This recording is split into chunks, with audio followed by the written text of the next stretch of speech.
Welcome back. Today we'll be looking at the second part of the fastest checkmates in chess. If you haven't seen the first part yet, please check it out. There's link in the description. And if you've seen that, we can continue with 11. So we looked at the first 10.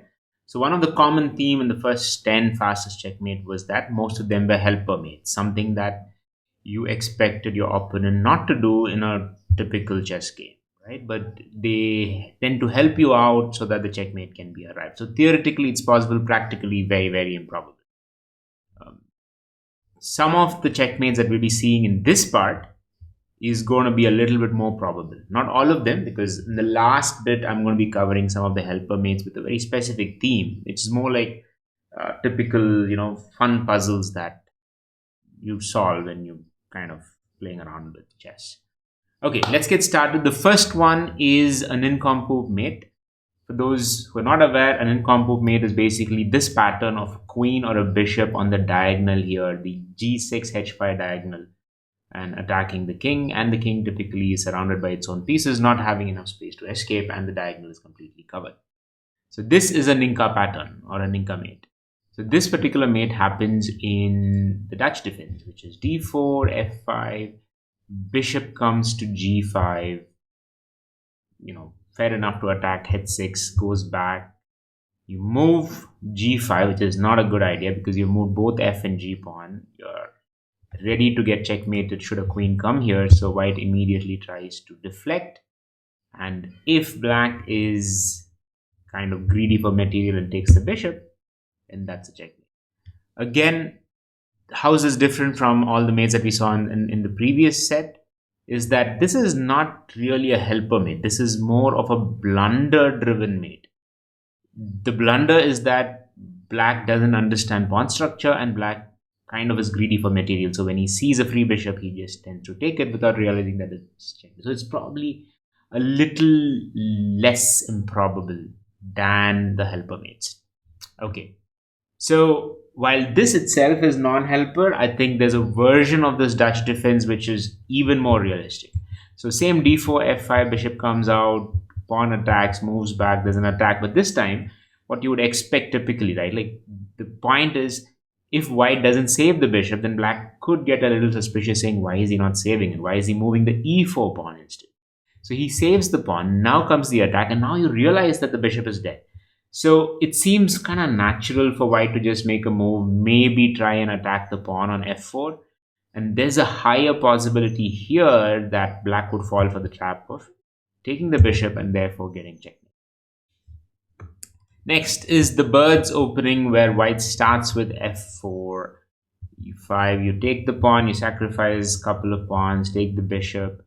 And it all seems fine until you realize this check seals the game, because here it's more of the blind spot that white might have, thinking that he's moved the f pawn but he's not going to get checkmated. What he doesn't realize is that both bishop and queen attacking the g3 square means that eventually you'll get checkmated. The next one is also something that I have seen in games where it happens. So this is the Caro-Kann defense, e4, c6, d4, d5. Black takes the pawn, knight, and here comes the makings of a smothered mate, because all you know is that the king is completely surrounded and all you need is the knight on d6, but you know the pawn is going to take it, and therefore if that pawn were to be pinned, that would be checkmate. So you move the queen here, and for the unsuspecting novice player, it might just look fine to move knight f6, not realizing that there's actually a checkmate waiting to happen. The Italian game is actually a trap. So the way the trap works is that you move the knight further, and if white thinks, hey, look, I got this pawn for free, let me take it, then you are in for a soup. Because right now this looks really bad, because if you were to go back, you would still lose the knight after queen takes.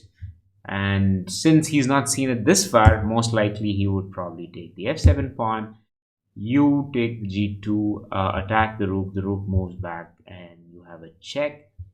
And even now it can be saved, but if you don't want to lose your queen by moving queen e2, you are setting yourself up for a smothered mate. So in 7 moves, the game is done and dusted. The Owen's defense is something where typically it's a hyper modern opening where bishop attacks the center, but the center itself is not developed. So the idea is that when you capture this, he tends to attack here, and therefore you might end up losing the rook. So this is basically the trap that typically people who play either Larsen, which is b3, followed by bishop b2, or Owens, which is b6, followed by bishop b6, tend to do. But what you don't realize here is that there is a possible checkmate. And what is that? The possibility of basically sacrificing your queen and checkmating with the bishop thanks to a bishop that's already. So this is more likely. It's an 8-move checkmate, but more likely that you'd see it in the game. The next one is a gambit called the England gambit. You lose the e-pawn, bring the queen out, bring the knight out. Start with the check, he blocks it. You take the pawn, more likely than not, he's going to attack your queen, not realizing that it can still be saved if you can pin the bishop, and to get rid of the pin, he might actually be forced to move the queen, and you capture the bishop. If he takes it to the knight, he will lose the rook. He takes it to the queen with the idea of saving the rook, not realizing that there's a checkmate. Okay, there's a it happens, it's a practical game that it happens. Budapest defense smothered mate.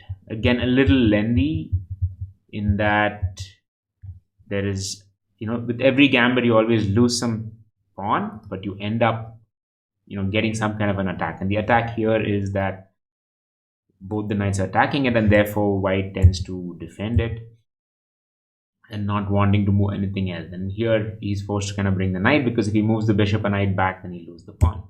So it's kind of the attachment to the gained pawn in a gambit that tends to make this happen. So finally he gets the pawn, and you think that, okay, he's going to get the pawn, why don't I take the bishop, being materially greedy, not realizing that there's a smothered mate, again in 8 moves.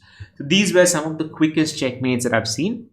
I've just added 2 addendum, in fact 3 more, which is more of helper mates. I could have included that in the previous one, but it's so unlikely that this is going to happen. This is more of a theoretical one, which would typically be a puzzle saying, what's the quickest checkmate that a pawn can make, and assume that black is completely in the helper mode? Or what's the quickest move? And let's start with the pawn and then go to the rook. So it starts with g4, f5. You start pushing the pawn further. You need the bishop to be able to support you. And that's the checkmate that we are looking at. There is an alternate version, which is the knight comes out, and then you start pushing the pawn and you get a checkmate. This is the quickest pawn checkmate that's there. What about the quickest rook checkmate? So you get the rook, be ready to attack the f8 square, bishop attacks. Again, remember black is in helper mode, so he's not going to capture the bishop. Therefore, you have a check. A more non-helper quickest rook mate, which I think might be more likely that it happens, is probably the stealth element of a queen being on f1. That could lead to a checkmate. I just thought it was cool, and it was more of an addendum to the whole list. Okay, so what are the lessons to be taken from the fastest checkmates in chess? The lesson is that there are traps lying around, and if you want to move away from being called a novice, at least you should be aware of these. And I hope to that extent you're aware of it, and you've probably gone a little further and understood some of the patterns available that can make these checkmates happen, because they do repeat. The patterns repeat, just that it's not in as simple a setting as shown here.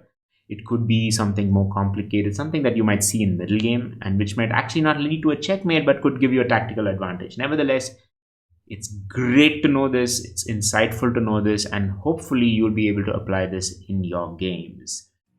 If you like the video, please like it, subscribe, click on the bell icon so that you can see many more such videos. Thank you so much. Until the next one.